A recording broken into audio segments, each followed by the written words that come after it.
आपण पाहत आहात राईट न्यूज, बातमी आहे तशी।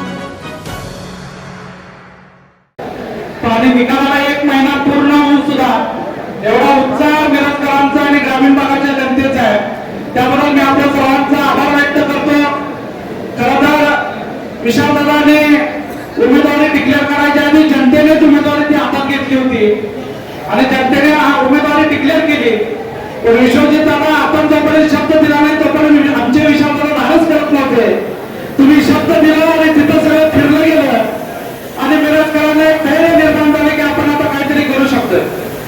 आम्ही सगळ्या पक्षातले लोक जी वसंतदादा घराण्याची उपकार आमच्यावर आहेत, जी अनेक वर्ष काँग्रेसचे जुने संबंधित असणारे सगळेच असतील, राष्ट्रवादीच्या असतील, काँग्रेसच्या असतील, बीजेपीच्या असतील, जातीचे गटाचे कुठलाही विचार न करता आम्ही मिरज शहरात सगळे एकत्र आलो।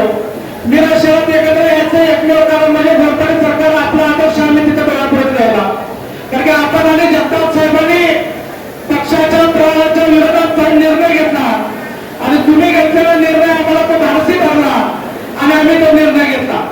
विश्वजित दादा, 2 मिनिटं आपण एवढंच सांगायचं आहे की तुम्हाला वरच्या स्तरावर जसा त्रास झाला तसं या इलेक्शन मध्ये बूथ कमिटीचे बूथ आपला विशालदादा लावलेला, तर प्रत्येक कार्यकर्त्याला यावेळी टॉर्चर करण्यात आलं। वेगवेगळ्या माध्यमातून असेल, आमचं कुटुंब असेल, बाबासाहेबांचं कुटुंब असेल, विशालदादासोबत काम करणारे अनेक कुटुंब असतील, त्यांना ज्या तऱ्हेनं टाकता येईल, जिथं रेट टाकता येईल तो सगळा प्रयत्न आम्ही केला। पण या सगळ्यांना पूर्ण उरणारे आम्ही मिरजकर आहोत हेच आम्ही निकालातलं त्यांना दाखवून दिलं, त्यामुळे त्यांचं काही चाललं नाही। अनेक अपेक्षा विशालदादा आपल्याकडे युवक वर्गाचे आहेत। विश्वजित दादा, आपल्याला आता जिल्ह्याचं नेतृत्व म्हणून आम्ही बघतोय, अनेक युवकांच्या अपेक्षा आपल्या बाजूला आहेत आणि त्यामुळे भविष्यात आपण युवकांच्या माध्यमातून युवकांच्या पाठीशी राहाल अशा अपेक्षा व्यक्त करतो आणि अशीच साथ सगळ्या जनतेला विशालदादा आणि विश्वजित दादांना भविष्यात द्यावी आणि पुढच्या एकदा सगळ्यांचा आभार मानून थांबतो। जय हिंद, जय महाराष्ट्र।